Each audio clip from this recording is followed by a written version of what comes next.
Hi friends, welcome back to my channel. இன்றைக்கி நம்ம சேனலில் பார்த்திங்கன்னா சிம்பிளாக வந்து ஒரு ஈவினிங் ஸ்நாக்ஸ் தான். நம்ம வந்து வீட்டில் இருக்கக்கூடிய பொருளை வச்சு நம்ம வந்து ஈஸியாக பண்ணுற மாதிரியான ஒரு ரெசிபி தான் இது. பார்த்திங்கன்னா வெஜிடபிள் கட்லெட் தான்.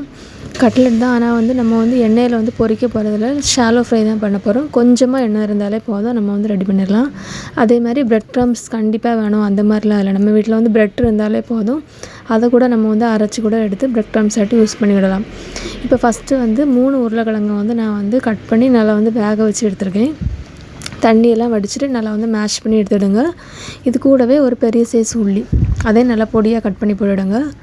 இதுக்கப்புறம் பார்த்திங்கன்னா ஒரு டேபிள் ஸ்பூன் அளவுக்கு இஞ்சி பூண்டு இடிச்சது, அப்படி இல்லைன்னா பேஸ்ட்டாக கூட போட்டுக்கிடலாம். பாதி கேரட்டை வந்து துருவி போட்டுவிடுங்க. அதுக்கப்புறம் பார்த்திங்கன்னா மசாலா பொடி ஆட் பண்ணிக்கிடலாம். கொஞ்சமாக உப்பு, அப்புறம் ஒரு 1/2 டீஸ்பூன் அளவுக்கு வத்தல் பொடி, ஒரு 1/4 டீஸ்பூன் அளவுக்கு ஜீரகப்பொடி, ஒரு 1/4 டீஸ்பூன் அளவுக்கு மஞ்சள் பொடி, அப்புறம் சாட் மசாலா பார்த்திங்கன்னா ஒரு 1/2 டீஸ்பூன் அளவுக்கு. சாட் மசாலா இல்லாட்டு கொஞ்சமாக லெமனை வந்து புழிஞ்சு ஊற்றிடுங்க, அதுவும் கரெக்டாக தான் இருக்கும். அதில் இருக்கக்கூடிய புளிப்பு இதில் நமக்கு வந்து கரெக்டாக கிடைக்கும். இப்போ போட்டதுக்கப்புறம் லைட்டாக வந்து மிக்ஸ் பண்ணிடுங்க. இது வந்து நான் வந்து அடுப்பில் வந்து ஃப்ரை பண்ணாமலே போடுறேன். நீங்கள் ஃப்ரை பண்ணி போடுறதா இருந்தால் உள்ளி, தக்காளி, இந்த உள்ளி இந்த மாதிரி எல்லாமே போட்டு ஃப்ரை பண்ணி கூட போட்டுக்கலாம். அதுக்கப்புறம் பார்த்திங்கன்னா பீன்ஸு ஒரு 5லேருந்து 6 பீன்ஸை வந்து பொடியாக கட் பண்ணிவிட்டு ஒரு தண்ணியில் போட்டு கொஞ்சம் ஒரு 5 நிமிஷம் கொதிக்க வச்சு தண்ணியை எடுத்துகிட்டு அந்த பீன்ஸை மட்டும் போட்டுடுங்க. அதுக்கப்புறம் மல்லிக்கீரையும் பொடியாக கட் பண்ணி இதிலே போட்டுடலாம். இப்போ எல்லாமே போட்டு நல்லா மிக்ஸ் பண்ணிடலாம். நல்லா மிக்ஸ் பண்ணதுக்கப்புறம் பார்த்திங்கன்னா உங்களுக்கு வந்து எந்த ஷேப்பில் வேணுமோ அந்த ஷேப்பில் வந்து பிடிச்சி எடுத்துடலாம். நான் வந்து ரவுண்டாக தான் அன்றைக்கி வந்து பிடிச்சி எடுத்துருக்கேன். அப்படி இல்லைனா ஹார்ட் ஷேப் வேணால் ஹார்ட்டு, அப்படி இல்லைனா ஸ்கொயர் ஷேப்னால் ஸ்கொயரு, அந்த மாதிரி உங்களுக்கு விருப்பப்பட்ட ஷேப்பில் நீங்களே வந்து பிடிச்சி எடுத்துடலாம். இதுக்கப்புறம் பார்த்திங்கன்னா ஒரு டேபிள் ஸ்பூன் அளவுக்கு மைதா மாவு. மைதா மாவில் பார்த்திங்கன்னா கொஞ்சமாக தண்ணி ஊற்றி நல்லா தின்னான பேட்டராட்டு, தண்ணியான பேட்டராட்டு நம்ம வந்து கரைச்சி எடுத்துக்கலாம்.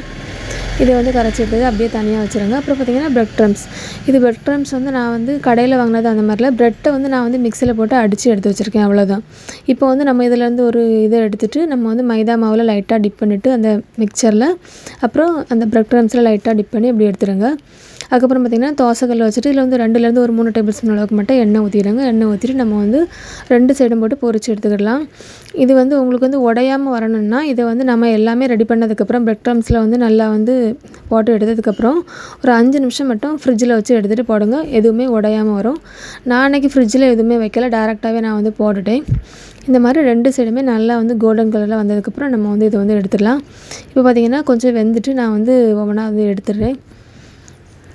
டேஸ்ட் வந்து ரொம்பவே நல்லாயிருக்கும். இது வந்து நம்ம வந்து பர்கர் இந்த மாதிரிலாம் நம்மளே வீட்டில் செய்கிறதா இருந்தால் இந்த மாதிரி நம்ம வந்து பண்ணி கூட சாப்பிட்டுக்கிடலாம். ரொம்ப சூடாக இருக்குது, அதனால தான் நான் வந்து பிச்சு காமிக்கல. கண்டிப்பாக நீங்கள் இந்த ரெசிபியை வந்து ட்ரை பண்ணி பாருங்கள். வீடியோ பிடிச்சா லைக் பண்ணி